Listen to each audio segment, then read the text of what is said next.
எதுக்குடா டேய் யார் இந்த கவிதா? எல்லா போஸ்டுக்கு லைக் பண்ணி வச்சிருக்கேன். கவிதா நம்ம மேரேஜ்ல கூட இன்ட்ரோடியூஸ் பண்ணி வச்சனே. தெரியாது. வந்து இப்ப நான் என்ன உங்கள்கிட்ட சொல்றது? Classmate, childhood friend. அவளுக்கு ஏதோ ஜாப்ல இஷ்யூன்னு சொன்னா, சரிதான் வேலை வாங்கி தரேன் அப்படின்றதுக்காக கொஞ்சம் டச்சில் இருக்குமேன்றதுக்காக அவள் போஸ்ட்டுக்கு நான் லைக் பண்ணேன், என் போஸ்ட்டுக்கு அவள் லைக் பண்ணேன்னு. அவ்வளோதான். என்னென்ன சொல்றான் பாருங்க, கம்பி கட்டுற கதையெல்லாம் எடுத்து போடுறாங்க. ஓஹோ, அது என்னோட ஃபேக் அக்கவுண்ட். இந்த மாதிரி எத்தனை பேர்கிட்ட உட்காந்து பேசிட்டு இருக்கேன். அவ்வளவுதான், டைம் முடிஞ்சது, வா.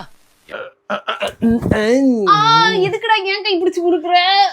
நானாவது மேரிடுன்னு பேசிட்டு இருக்கேன், நீ எவங்கிட்ட பேசுறதுக்கு ஃபேக் அக்கௌண்ட் ஓபன் பண்ணி எனக்கே மெசேஜ் அனுப்புற, அதுல சிங்கிள்னு வேற போட்டிருக்க. எங்க புள்ளிங்க எல்லாம் பயங்கரம், எங்களை பார்த்த தமன்னா மயங்கி ஓய்ந்துரும். உண்மைங்க நயன்தராம கூட விழுந்துரும்.